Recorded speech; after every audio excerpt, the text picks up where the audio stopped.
오늘 문방구에 먼저 들렀다가 목욕탕 갈까?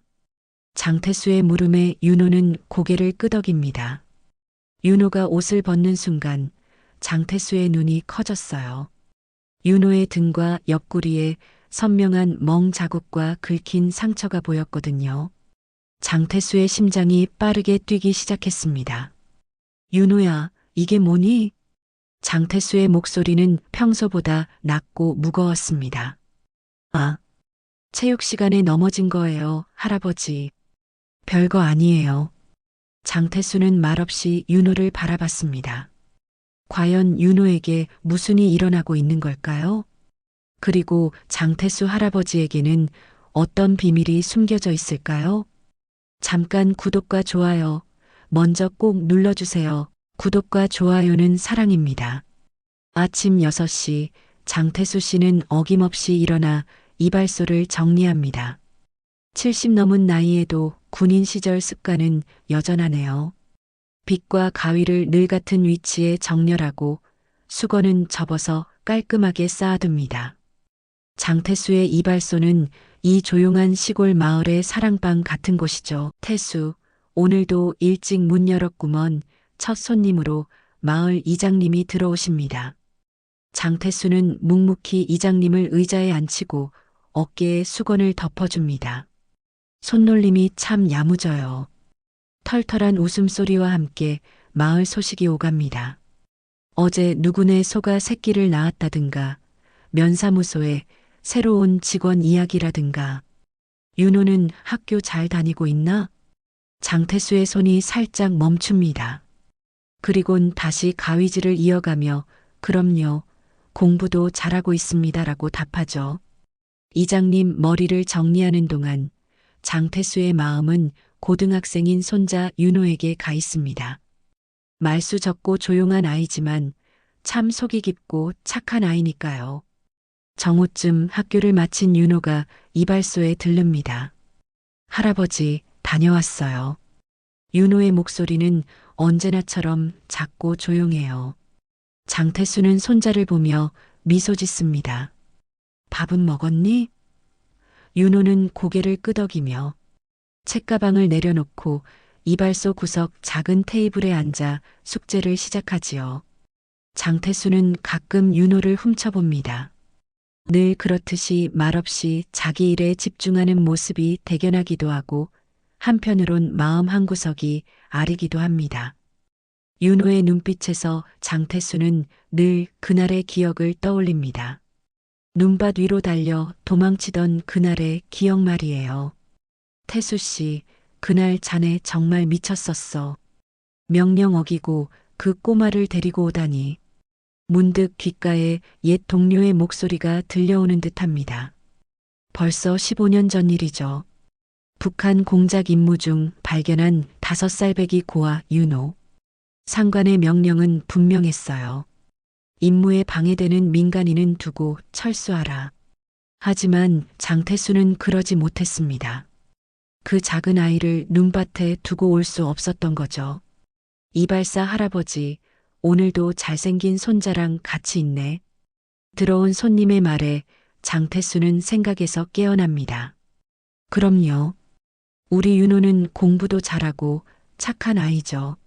저녁이 되어 이발소 문을 닫을 때쯤 장태수는 윤호에게 말합니다. 내일은 토요일이니 목욕이나 같이 가자. 윤호는 조용히 고개를 끄덕입니다. 두 사람은 나란히 걸어 집으로 향합니다. 장태수의 집은 이발소 바로 옆 작은 한옥이에요. 오래됐지만 깨끗하게 관리된 집이죠. 저녁을 먹으며 두 사람은 별말이 없습니다. 하지만 그 침묵이 불편하지 않아요. 장태수는 밥을 먹는 윤호를 보며 생각합니다.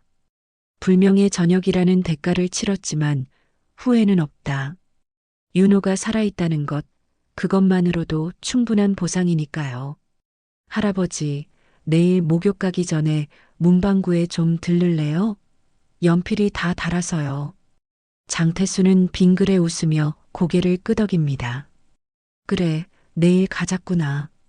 그렇게 하루가 마무리되고 장태수는 잠자리에 듭니다. 내일도 평범한 하루가 이어질 거라 생각하면서요. 하지만 그는 아직 모릅니다. 내일 목욕탕에서 자신이 보게 될 것이 이 평화로운 일상에 어떤 균열을 가져올지 말이에요. 토요일 아침 장태수는 평소보다 조금 늦게 일어났습니다. 달력에 빨간 동그라미로 표시된 날이라 그런가 봅니다. 윤호야, 일어났니? 방문을 살짝 두드리자 안에서 부스럭거리는 소리가 들려왔어요. 네, 할아버지. 금방 나갈게요. 아침 식사는 간단했습니다. 장태수가 끓인 된장국과 어제 저녁 남은 반찬. 윤호는 묵묵히 밥을 먹었죠.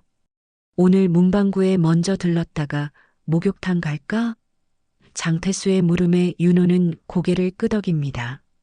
말수가 적은 아이지만 눈빛만으로도 충분히 대화가 됐습니다.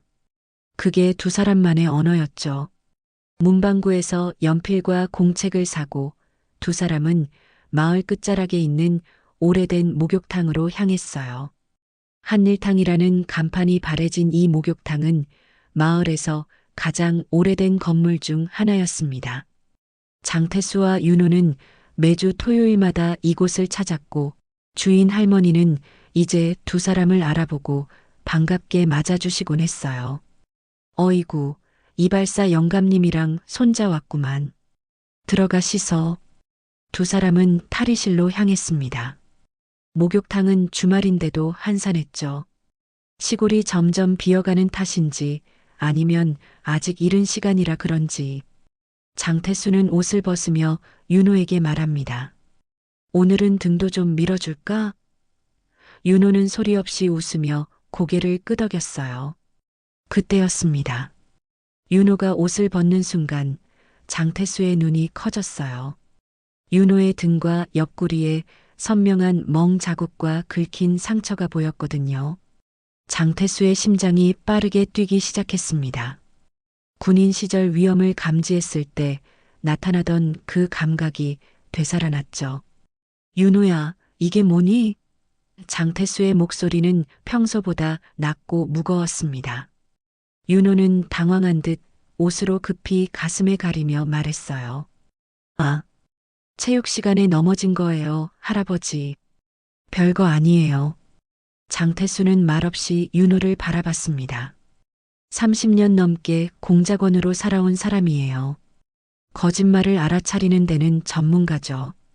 윤호의 눈빛, 손가락이 떨리는 미세한 움직임까지 모두 읽을 수 있었어요. 하지만 장태수는 더 묻지 않았습니다. 지금은 때가 아니라는 걸 직감적으로 알았거든요. 그래, 조심해야지. 어서 들어가자. 두 사람은 목욕탕으로 들어갔습니다. 뜨거운 물에 몸을 담그면서도 장태수의 머릿속은 복잡했어요. 그 멍은 분명 누군가에게 맞은 자국이었습니다. 20년 넘게 몸을 쓰며 살아온 사람이 모를 리 없었죠. 누군가 윤호를 괴롭히고 있었어요. 누구일까? 학교에서? 아니면 등하굣길에? 할아버지, 비누 좀 건네주세요. 윤호의 말에 장태수는 생각에서 빠져나왔습니다. 비누를 건네며 윤호의 등을 다시 한번 살폈어요. 멍이 여러 개였습니다. 오래된 것도 있고 새로 생긴 듯한 것도 있었죠. 지속적으로 당하고 있었던 거예요. 장태수의 마음속에서 뭔가가 천천히 깨어나기 시작했습니다. 오래전 그가 북한에서 임무를 수행할 때 느꼈던 그 냉철한 집중력과 분노가 말이에요. 목욕을 마치고 나오는 길, 장태수는 매점에서 바나나 우유 2개를 샀습니다. 윤호와 함께 목욕탕 앞 평상에 앉아 우유를 마시는 건 그들의 토요일 의식과도 같은 거였죠. 윤호는 우유를 받아들고 조용히 마시기 시작했습니다. 장태수는 아무 말 없이 윤호를 바라봤어요. 윤호야. 네, 할아버지. 무슨 일 있으면 할아버지한테 말해도 돼. 알겠지? 윤호는 잠시 우유를 마시다 멈춘 채 고개를 숙였습니다. 뭔가 말하려는 듯 했지만 이내 다시 우유를 마시며 네, 알겠어요 라고만 답했죠. 장태수는 더 묻지 않았어요.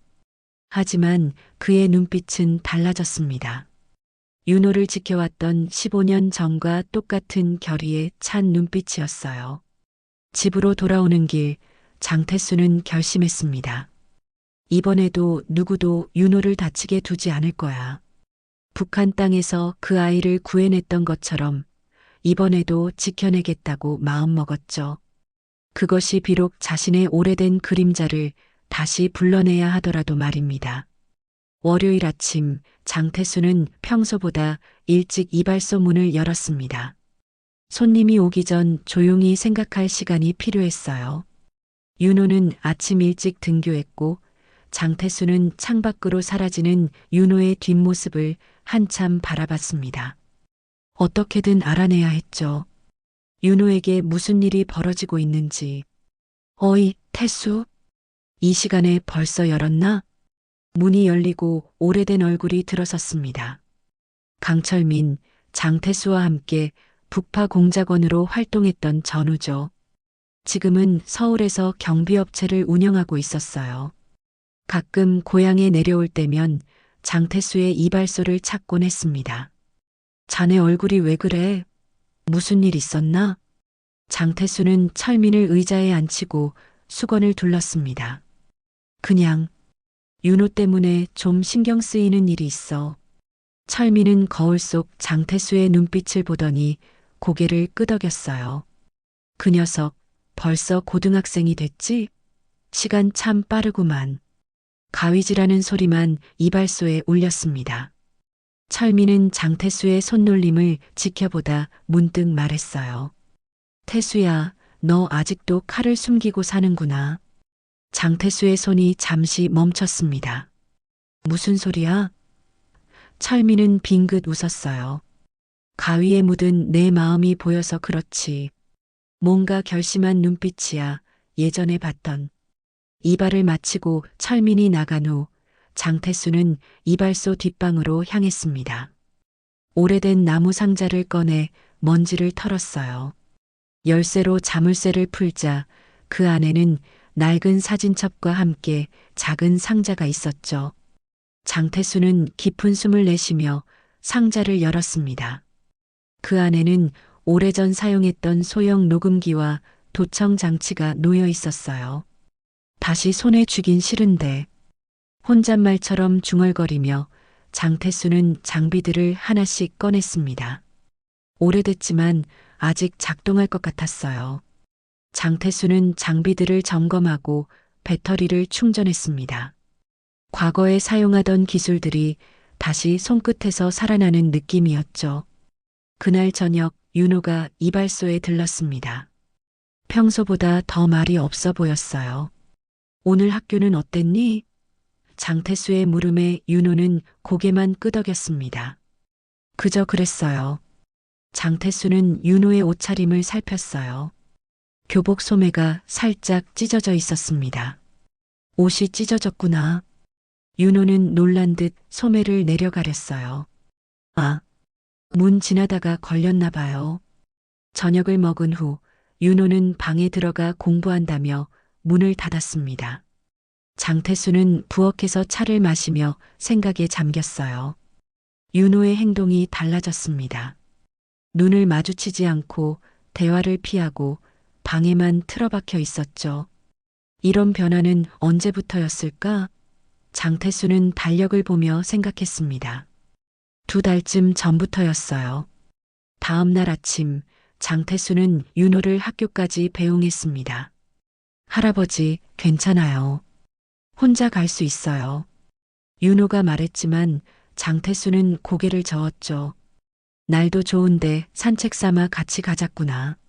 학교 앞에서 윤호를 보내고 장태수는 주변을 천천히 살펴봤어요.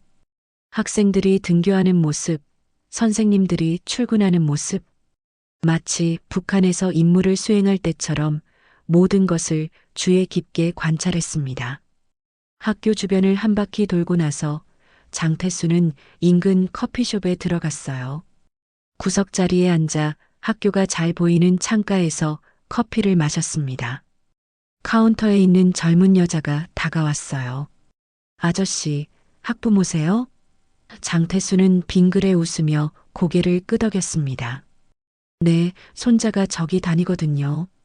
얼마 후 장태수는 이발소로 돌아와 손님들을 맞이했습니다. 하지만 그의 마음은 계속해서 윤호에게 가 있었어요. 오후 이발소에 들른 단골 손님 김 씨가 학교 이야기를 꺼냈습니다. 이발사 영감, 손자 어느 반이야? 장태수가 대답하자 김 씨는 고개를 끄덕였어요. 아, 박 선생님 반이구만. 그 반에 좀 말썽 많다던데. 장태수의 귀가 솔깃해졌습니다. 말썽이요? 김 씨는 이야기를 이어갔어요. 그 반에 현민이라고 구청장 손자가 있잖아. 걔가 좀 건방져서 애들하고 자주 싸운다더군.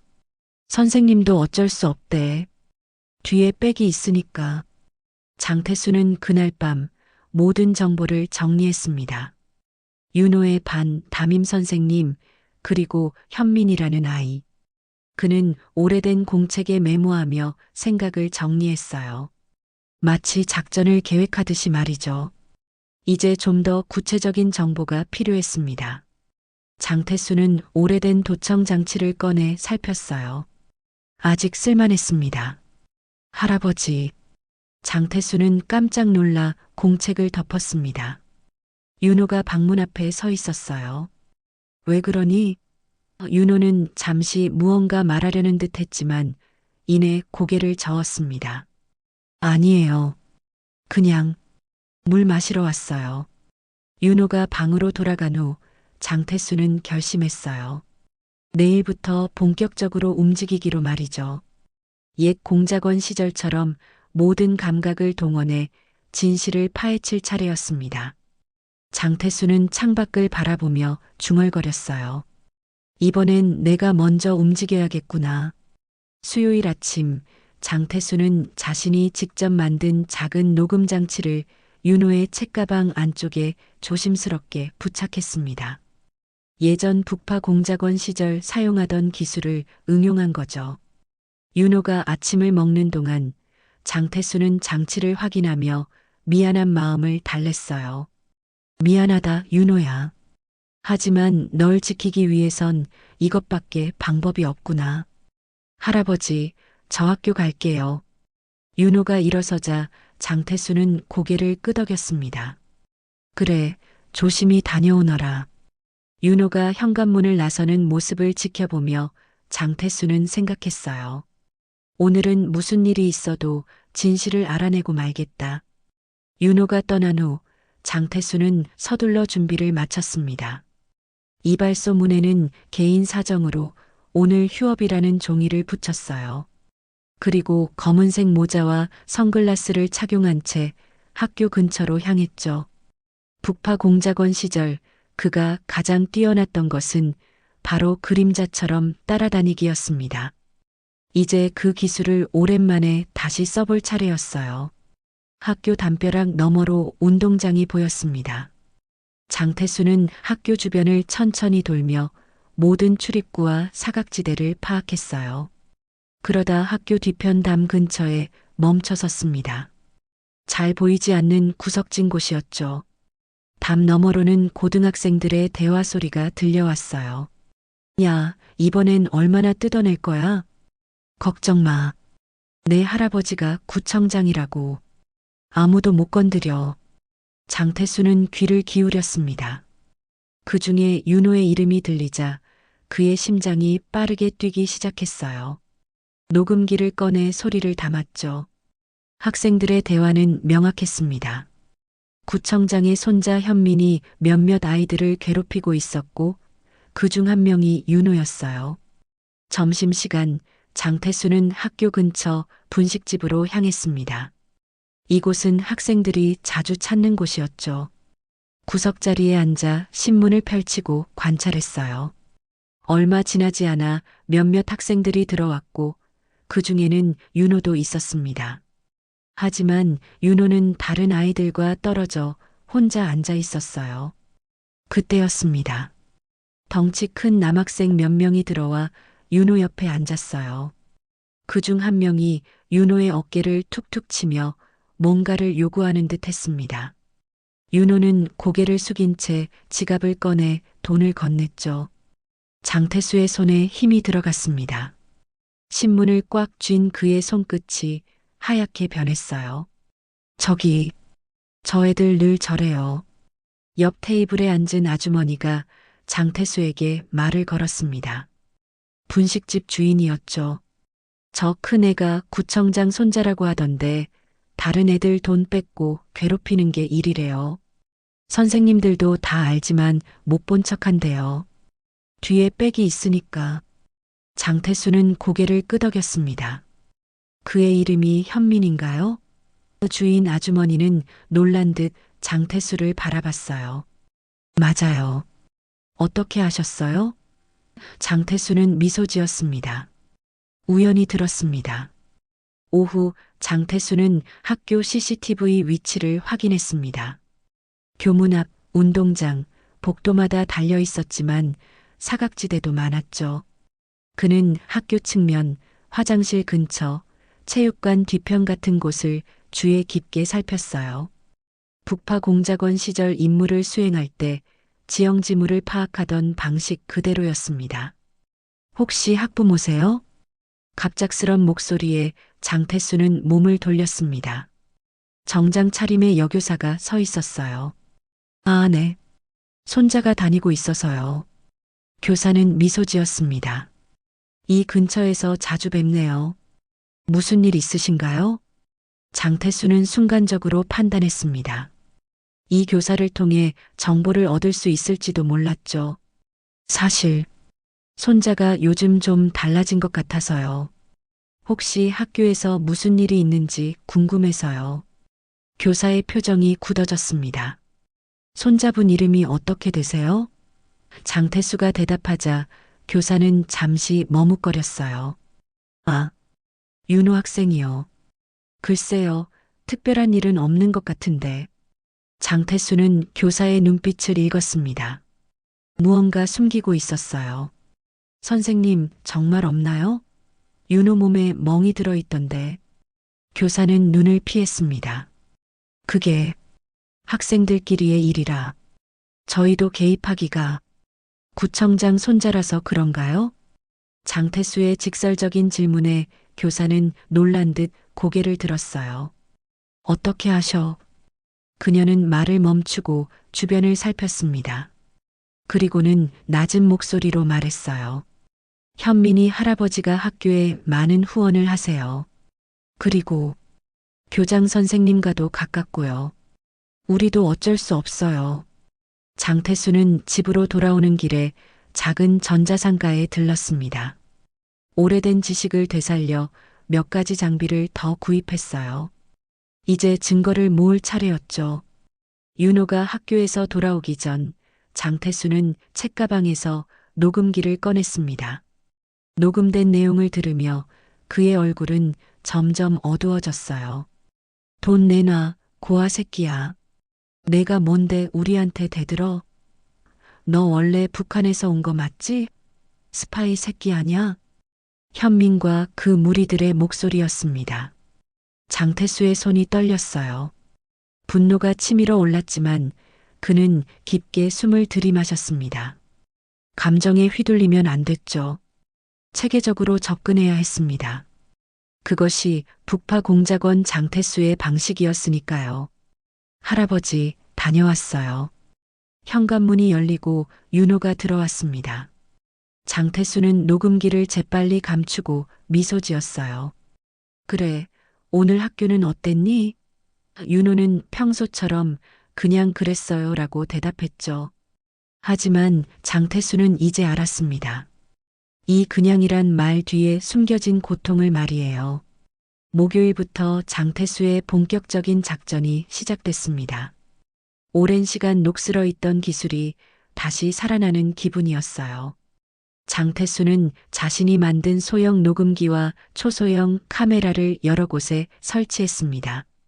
학교 담벼락 틈, 윤호가 자주 가는 복도 구석, 체육관 뒤편 사각지대까지 마치 북한에서 정보를 수집하던 시절로 돌아간 듯 했죠. 이발소 영감님, 오늘은 왜 이렇게 일찍 문을 닫으시나? 단골 손님의 질문에 장태수는 미소 지었어요. 개인 사정이 좀 있어서요. 내일은 정상 영업할 겁니다. 하루 종일 이발소를 운영하면서도 그의 머릿속은 윤호의 문제로 가득했습니다.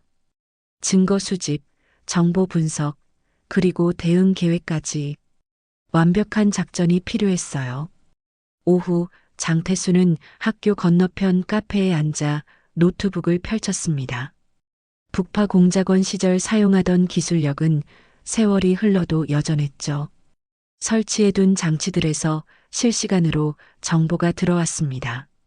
현민과 그 무리들이 다른 학생들을 괴롭히는 모습, 윤호를 구석에 몰아세우는 장면, 심지어 교사가 이를 목격하고도 모른 척하는 순간까지 이제 움직일 시간이군. 장태수는 증거를 차곡차곡 정리했습니다. 영상, 음성 파일, 그리고 목격자 진술까지. 하지만 문제가 하나 있었어요. 이 증거를 들고 나서는 순간 자신의 과거와 윤호의 정체가 노출될 위험이 있었죠. 북한에서 데려온 아이라는 사실이 알려지면 윤호의 학교 생활은 더 힘들어질 테니까요. 금요일 오후 장태수가 이발소에서 손님의 머리를 다듬고 있을 때였습니다. 문이 열리고 정장을 말끔히 차려입은 중년 남자가 들어왔어요. 장태수 씨 되십니까? 장태수는 손님의 이발을 마무리하며 고개를 끄덕였습니다. 그렇습니다만 누구시죠? 남자는 명함을 내밀었어요. 고등학교 교감 김민석입니다. 잠시 이야기 좀 나눌 수 있을까요? 장태수는 명함을 받아들며 마음을 단단히 먹었습니다. 교감이 직접 찾아온 것은 그가 수집한 증거가 학교 측에 감지되었다는 뜻이었어요. 손님이 나간 후 장태수는 교감을 안쪽 작은 응접실로 안내했습니다. 무슨 일로 오셨습니까? 교감은 커피를 한 모금 마시고 입을 열었어요. 장 선생님, 최근에 학교 주변에서 자주 목격되신다고 해서요. 혹시 무슨 일이 있으신가요? 장태수는 침착하게 대답했습니다. 손자가 요즘 학교에서 어떤지 궁금해서요. 몸에 멍이 들어있는 걸 봤거든요.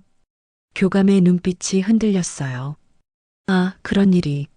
학생들끼리의 작은 다툼이었을 겁니다. 너무 걱정하지 마세요. 작은 다툼이요? 몸에 멍이 든 게 작은 다툼입니까? 장태수의 직설적인 질문에 교감은 잠시 말을 잃었습니다. 그러다 목소리를 낮춰 말했어요. 장 선생님, 솔직히 말씀드리자면 이 일에 너무 깊이 관여하지 않으시는 게 좋을 것 같습니다. 현민이, 그 아이 할아버지가 우리 학교에 많은 도움을 주고 계시거든요. 그래서 아이들이 괴롭힘을 당해도 모른 척 하겠다는 겁니까? 교감은 불편한 듯 자세를 바꿨습니다. 그렇게 단정 짓는 건. 그러다 말투를 바꿔 조금 더 강경하게 말했어요. 장 선생님, 솔직히 말씀드리자면 윤호 학생의 배경도 문제가 될 수 있습니다. 북에서 데려온 아이라고 들었는데 이런 사실이 알려지면 윤호 학생에게도 좋지 않을 텐데요. 장태수의 눈빛이 차갑게 변했습니다. 교감의 말은 은근한 협박이었어요. 가만히 있지 않으면 윤호의 배경을 폭로하겠다는 뜻이었죠. 알겠습니다. 잘 생각해 보겠습니다. 교감이 떠난 후 장태수는 깊이 생각에 잠겼습니다. 학교는 이 문제를 덮으려 하고 있었어요. 구청장이라는 백 때문에 또 학교 재정을 위해서. 하지만 장태수는 그냥 물러설 수 없었습니다. 윤호를 지키기 위해 이번에도 모든 것을 걸어야 했죠. 저녁 윤호가 학교에서 돌아왔을 때 장태수는 결심했습니다. 솔직하게 물어볼 차례였어요. 윤호야, 앉자. 윤호는 조심스럽게 할아버지 옆에 앉았습니다. 장태수는 윤호의 손을 잡고 말했어요. 이제 할아버지에게 모든 걸 말해도 돼. 현민이가 너를 괴롭히는 거 다 알고 있단다. 윤호의 눈에 놀라움이 스쳤습니다. 그러더니 천천히 고개를 숙이고 어깨가 떨리기 시작했어요. 미안해요, 할아버지. 걱정시키기 싫어서. 장태수는 윤호를 품에 안았습니다. 오랜만에 느끼는 따뜻한 포옹이었어요. 언제부터 그랬니? 윤호는 천천히 이야기를 시작했습니다. 2달 전 현민이 우연히 윤호의 서류를 보고 그가 북에서 왔다는 사실을 알게 됐다고 했어요. 그 후로 스파이 새끼, 고아 자식이라며 괴롭히기 시작했다고. 돈을 빼앗고 때리고 위협했다고 했죠. 선생님한테는 말하지 않았니? 윤호는 고개를 저었습니다. 말했어요. 하지만 선생님은 참으라고만 하셨어요. 현민이 할아버지가 학교에 돈을 많이 주니까 건드릴 수 없대요. 장태수의 가슴이 무거워졌습니다. 그는 윤호의 어깨를 꼭 잡고 말했어요. 윤호야, 할아버지가 어떻게든 이 일을 해결할게. 약속한다. 윤호는 눈물을 흘리며 고개를 끄덕였습니다. 할아버지, 사실 다 기억해요. 뭘? 북한에서 할아버지가 절 안고 뛰던 거요. 총소리가 들리던 그날. 다 기억해요. 장태수의 마음이 떨렸습니다. 윤호가 그날의 일을 기억하고 있다니. 북한 작전 중 5살배기 고아였던 윤호를 발견하고 데려오기로 결심했던 그날. 상관의 명령을 어기고 불명예 전역의 대가를 치르면서까지 지켜내기로 했던 순간을 말이에요. 할아버지, 그때 왜 저를 구해주셨어요? 장태수는 잠시 과거의 기억 속으로 돌아갔습니다. 눈보라치던 북한 땅, 열악한 고아원에서 만났던 작은 윤호. 모든 동료들이 철수하는 와중에 그는 윤호를 두고 갈 수 없었어요. 애를 두고 못 나가겠습니다. 그 한마디로 그의 군 생활은 끝났지만 윤호의 삶은 시작됐죠. 그냥 내가 내 손자 같았어. 그리고 그건 내 인생에서 가장 후회 없는 선택이었단다. 윤호의 눈에서 눈물이 흘렀습니다. 장태수는 윤호의 어깨를 꼭 잡고 말했어요. 윤호야, 내가 살아있는 게 그게 내 자부심이다. 그리고 이번에도 할아버지가 널 지켜줄게. 약속한다. 토요일 아침 장태수는 일찍 일어나 준비를 마쳤습니다. 오늘은 중요한 날이었으니까요. 그는 지난 며칠간 수집한 모든 증거를 정리했어요. 현민과 그 일당이 윤호를 괴롭히는 영상, 교사들이 이를 알고도 모른 척하는 녹음, 다른 피해 학생들의 증언까지 모든 것이 완벽했습니다. 할아버지, 어디 가세요? 아직 잠옷 차림인 윤호가 거실로 나왔어요. 장태수는 미소 지었습니다. 잠깐 볼 일이 있어. 아침은 식탁에 차려놨으니 먹고 있어. 윤호는 고개를 끄덕이며 조심히 다녀오세요라고 말했어요. 장태수는 윤호의 머리를 쓰다듬었습니다. 걱정하지 마. 곧 모든 게 괜찮아질 거야. 서울행 버스를 타고 가는 동안 장태수는 옛 전우 철민에게 전화를 걸었어요. 철민아, 부탁한 일은 어떻게 됐나? 철민의 목소리가 들려왔습니다. 걱정 마, 태수. 다 준비됐어.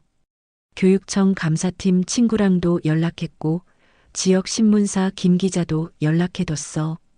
서울에 도착한 장태수는 철민을 만났습니다. 2사람은 카페에 앉아 마지막 계획을 점검했어요. 증거 다 가져왔지? 장태수는 USB를 건넸습니다. 여기 다 들어있어. 가의 학생들 모습, 교사들 대화, 학교 측의 은폐 정황까지. 철민은 USB를 받아들고 고개를 끄덕였어요. 좋아. 이걸 교육청과 언론에 익명으로 넘길게. 우리가 직접 나서면 너와 윤호의 배경이 드러날 수도 있으니 다른 경로로 처리하는 게 좋을 거야. 장태수는 고마움을 표했죠.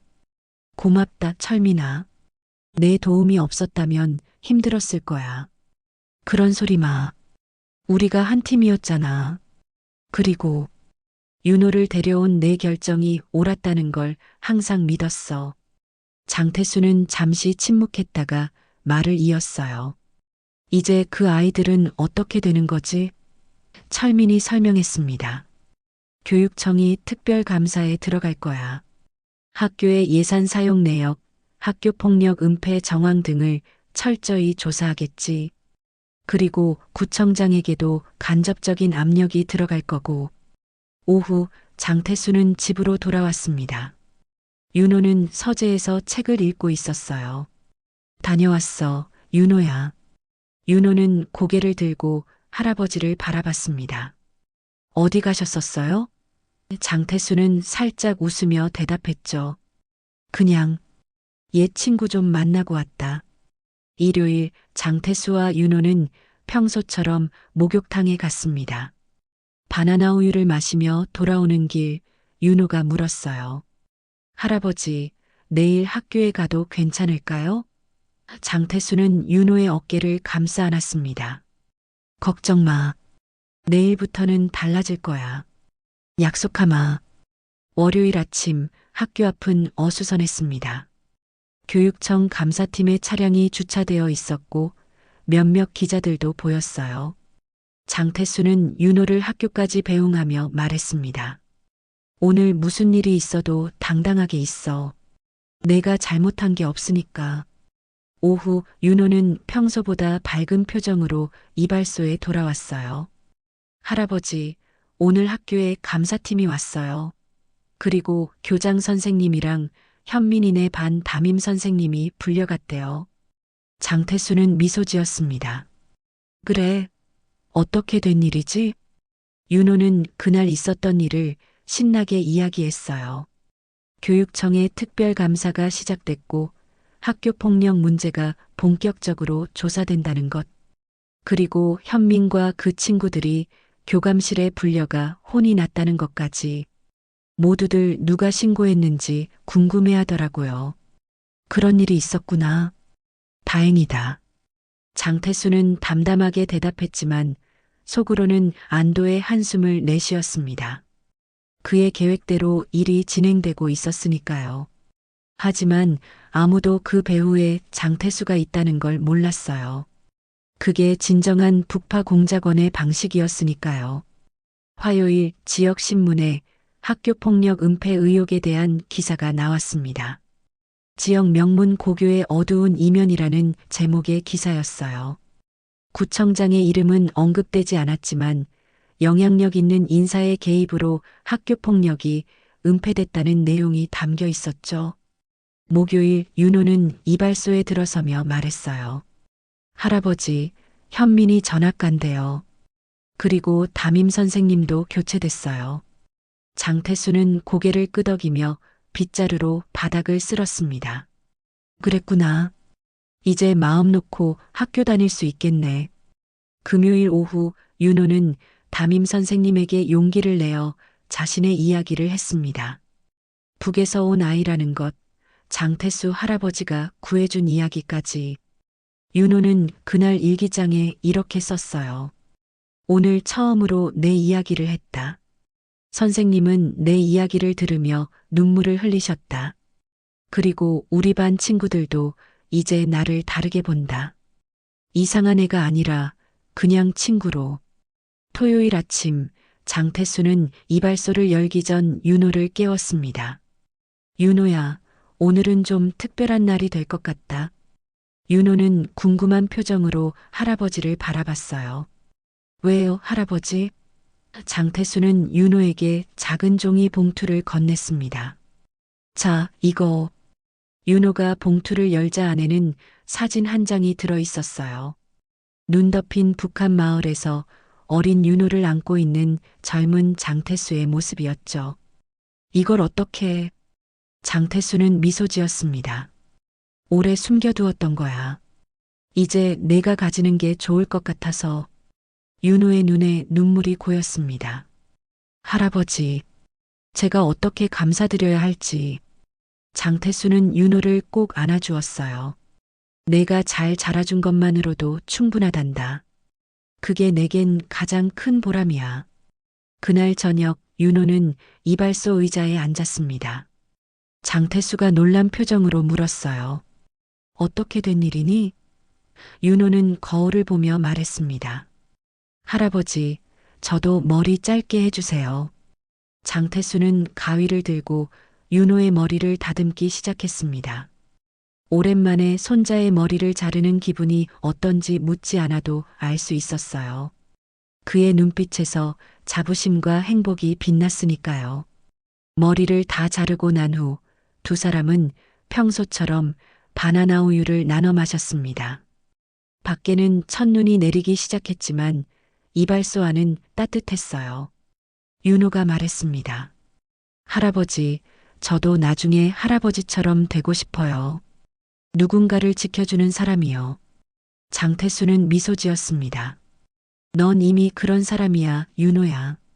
내 용기가 다른 아이들도 목소리를 낼 수 있게 했으니까. 창밖으로 눈이 내리는 모습을 바라보며 장태수는 생각했어요. 모든 위험을 감수하고 이 아이를 데려온 건 내 인생에서 가장 옳은 선택이었다. 윤호가 자라 어엿한 청년이 된 모습을 보는 것만으로도 그 모든 희생이 값진 것이었음을 느꼈습니다. 할아버지, 이제 우리 계속 함께 있을 수 있는 거죠? 장태수는 윤호의 어깨를 감싸 안았습니다. 물론이지. 언제까지나? 두 사람의 그림자가 벽에 길게 드리워졌어요. 과거의 상처를 딛고 서로에게 의지하며 살아가는 두 사람. 그들의 이야기는 여기서 끝나지 않고 새로운 시작을 맞이하고 있었습니다.